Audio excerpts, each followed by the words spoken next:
আসসালামু আলাইকুম। আশা করছি আপনারা ভালো আছেন, আমরাও ভালো আছি আল্লাহর রহমতে। আজ আমি বোয়াল মাছ আলু দিয়ে রান্না করব।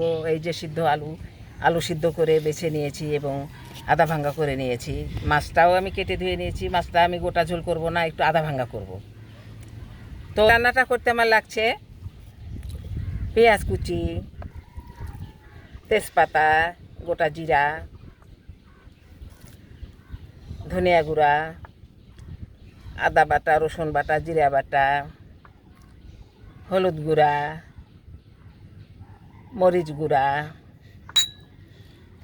সয়াবিন তেল আর টমেটো দিব। টমেটোটা কুচি করে নিয়েছি। প্রথমে আমি এই আলুটাকে হলুদ লবণ দিয়ে একটু আংচিয়ে নেব। আমি সিদ্ধ আলুটাকে ভেজে নিব। কড়াই চুলায় দিয়েছি, তেল দিয়ে নিচ্ছি। আমার হয়ে গেছে, এখন আমি নামিয়ে নেব। ফোড়নের জন্য আমি কড়াই চুলায় দিয়েছি, তেল দিয়ে নিচ্ছি। জিরা তেজপাতা দিয়ে নিলাম, কুচি দিয়ে নিলাম। পেঁয়াজ কুচিটাকে আমি ব্রাউন করে ভেজে নেব। পেঁয়াজ কুচি ভাজা হয়ে গেছে, ব্রাউন রং হয়ে গেছে। এখন আমি পানি দিয়ে নিচ্ছি। এখন মশলাগুলি আমি এক এক করে দিয়ে নিব। এই জিরা বাটা, আদা বাটা,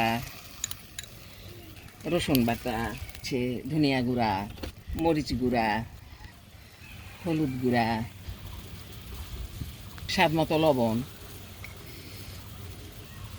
মশলা দেওয়া হয়ে গেছে। এখন আমি মশলাটাকে কষিয়ে নিব। তরকারি ফোড়নটা আমার হয়ে গেছে। তেলানি ফোড়ন না বলে তেলানি বলি। যাই হোক, এই যে টমেটো কুচি আমি দিয়ে নিচ্ছি। আমি টমেটোটাকে মশলার মধ্যে একটু নেড়ে চেড়ে সিদ্ধ আলুটাকেও দিয়ে নেব। একটু আমি দিয়ে দিচ্ছি। আলু টমেটোটাকে মশলার মধ্যে কিছুক্ষণ কষিয়ে নিব। আমি মাছটাকেও দিয়ে দিচ্ছি, একসঙ্গে কষিয়ে নেব। আমি মাছ, আলু, টমেটো সব একসঙ্গে কষিয়ে নেব।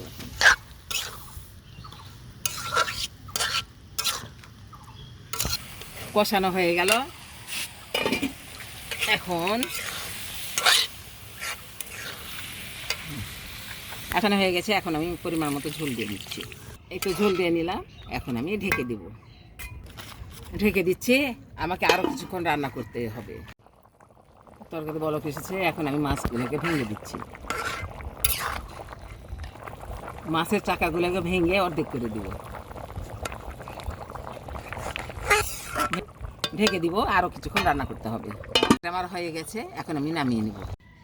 আলু টমেটো দিয়ে বোয়াল মাছের তরকারিটা আমার হয়ে গেছে। আপনার ইচ্ছা করলে বাসায় এভাবে ট্রাই করতে পারেন। আপনারা সবাই ভালো থাকবেন, সুস্থ ও সুন্দর থাকবেন। আল্লাহ হাফেজ।